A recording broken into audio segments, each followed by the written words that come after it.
He pulled out his wand and turned to them. Awfully sorry, boys, but I will have to put a memory charm on you now. Can't have you blabbing my secrets all over the place. I did never sell another book. Harry reached his wand just in time. Lockhart had barely raised his when Harry bellowed Expelliarmus. Lockhart was blasted backward, falling over his trunk. His wand flew high into the air. Ron caught it and flung it out of the open window. Shouldn't have let Professor Snape teach us that one, said Harry furiously, kicking Lockhart's trunk aside. Lockhart was looking up at him, feeble once more. Harry was ill, still pointing his wand at him. What do you want me to do? Said Lockhart weakly. I don't know where the Chamber of Secrets is. There is nothing I can do. You are in luck, said Harry, forcing Lockhart to his feet at a one point. We think we know where it is and what's inside it. Let's go. They marched Lockhart out of his office and down the nearest stairs along the dark corridor where the messages shone on the wall to the door of Moaning Myrtle's bathroom. They sent Lockhart in first. Harry was pleased to see that he was shaking. Moaning Myrtle was sitting on the tank of the end toilet. Oh, it's you, she said when she saw Harry. What do you want this time? To ask how you died, said Harry. Myrtle's whole aspect changed at once. She looked as though she had never been asked such a flattering question. Oh, it was dreadful, she said with relish. It happened right in here. I died in this very stall. I remember it so well. I did hidden because Olive Hornby was teasing me about my glasses. The door was locked and I was crying, and then I heard somebody come in. They said something funny, a different language, I think it must have been.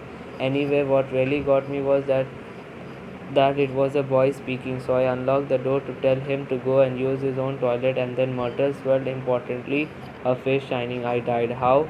Said Harry. No idea, said Myrtle in hushed tones. I just remember seeing a pair of great big yellow eyes. My whole body sort of seized up, and then I was floating away.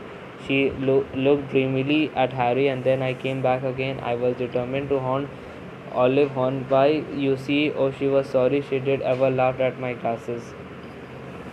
Where exactly do you see the eye? Said Harry. Somewhere there, said Myrtle, pointing vaguely towards the sink in front of her toilet. Harry and Ron hurried over to it. Lockhart was standing well back, a look of utter terror on his face. It looked like an ordinary sink. They examined every inch of it inside and out, excluding the pipes below, and then Harry saw it scratched on the side of one of the copper taps was a tiny snake. That taps never work, said Myrtle brightly as he tried to turn it. Harry said, Ron, say something in parcel tongue. But Harry thought hard. The only times he did ever manage to speak parcel tongue were when he did been faced with a real snake. He stared hard at the tiny engraving, trying to imagine it was real. Open up, he said. He looked at Ron, who shook his head. In English, he said. Harry looked back at the snake, willing himself to believe it was alive. If he moved his head, the candlelight made it look like as though it were moving. Open up, he said. Except that the words weren't what he heard. A strange hissing had escaped him, and at once the tap glowed with a brilliant white light and began to spin. Next second, the sink began to move. The sink, in fact, sank right out of sight, leaving a large pipe exposed to a pipe wide enough for a man to slide into. Harry heard Ron gasp and looked up again, and he made up his mind what he was going to do. I'm going down there, he said. He couldn't not go by. Not now. They had found the entrance to the chamber. Not if there was even the faintest, lamest, wildest chance that Ginny might be alive. Me too, said Ron. There was a pause. Well, you hardly seem to need me, said Lockhart with a shadow of his old smile. I will just. He put his wand on the doorknob, but Harry and Ron, both Harry and Ron pointed their wands at him. You can go first, Ron snarled. White-faced and wandless, Lockhart approached the opening. Boys, he said, his voice feeble. Boys, what good will it do? Harry jabbed him in the back with his wand. Lockhart slid his legs into the pipe. I really don't think he started to say, but Ron gave him a push and he slid out of sight. Harry followed quickly. He lowered himself slowly into the pipe, then let go.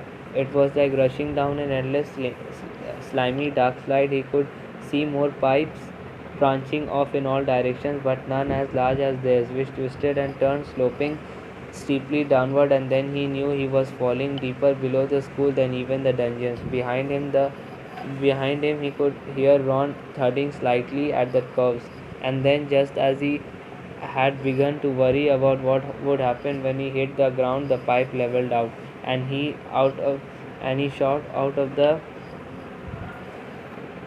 end with a wet thud, landing on the damp floor of a dark stone tunnel large enough to stand in.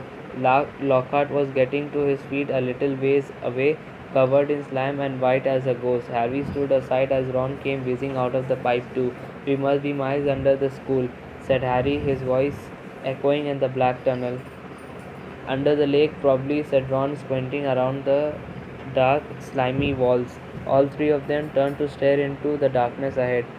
"Loomis," Harry muttered to his wand, and it lit again. "Come on," he said to Ron and Lockhart, and off they went, their footsteps slapping loudly on the wet floor. The tunnel was so dark that they could only see a little distance ahead. The shadows on the wet walls looked monstrous in the wan light. "Remember," Harry said quietly as they walked cautiously forward, "any sign of movement, close your eyes right away." But the tunnel was quiet as the grave, and the first unexpected sound they heard was a loud crunch as Ron stepped on what turned out to be a rat's skull. Harry lowered his wand to look at the floor and saw that it was littered with small animal bones. Trying very hard not to imagine what Ginny might look like if they found her, Harry led the way forward around a dark bend in the tunnel. "Harry, there's something up there," said Ron hoarsely, grabbing Harry's shoulder. They froze, watching. Harry could just see the outline of something huge and curved. Lying right across the tunnel, it wasn't moving. "Maybe it's asleep," he breathed, glancing back at the other two. Lockhart's hands were pressed over his eyes. Harry turned back to look at the thing, his heart beating so fast it hurt. Very slowly, his eyes as narrow as he could make them and still see, Harry edged forward, his wand held high.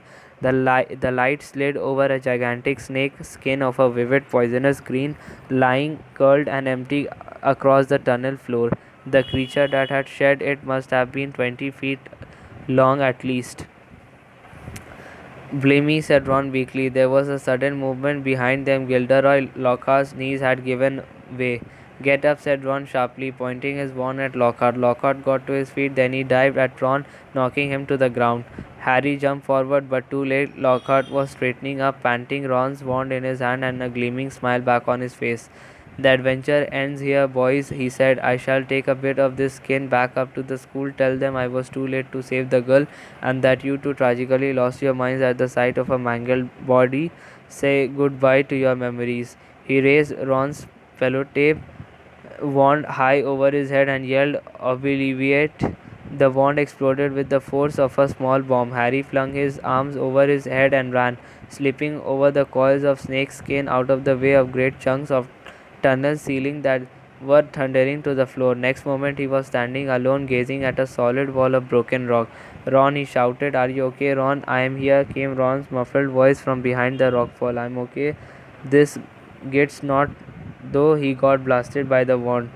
There was a dull thud and a loud ow. It sounded as though Ron had just kicked Lockhart in the shins. "What now?" Ron's voice said, sounding desperate. "We can't get through. It will take ages." Harry looked up at the tunnel ceiling.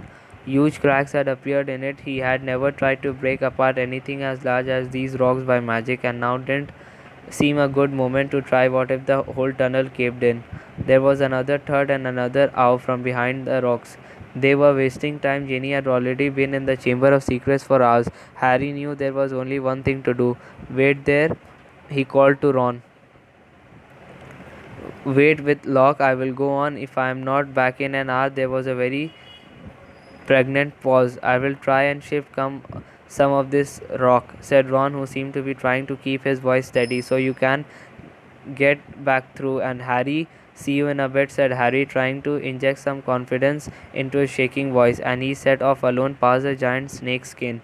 Soon the distant noise of Ron straining to shift the rocks was gone.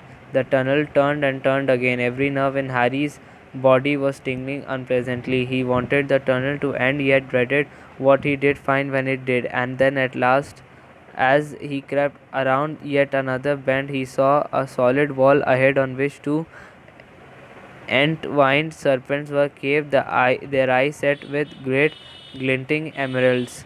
Harry approached, his throat very dry. There was no need to pretend these stone snakes were real. Their eyes looked strangely alive. He could guess what he had to do. He cleared his throat.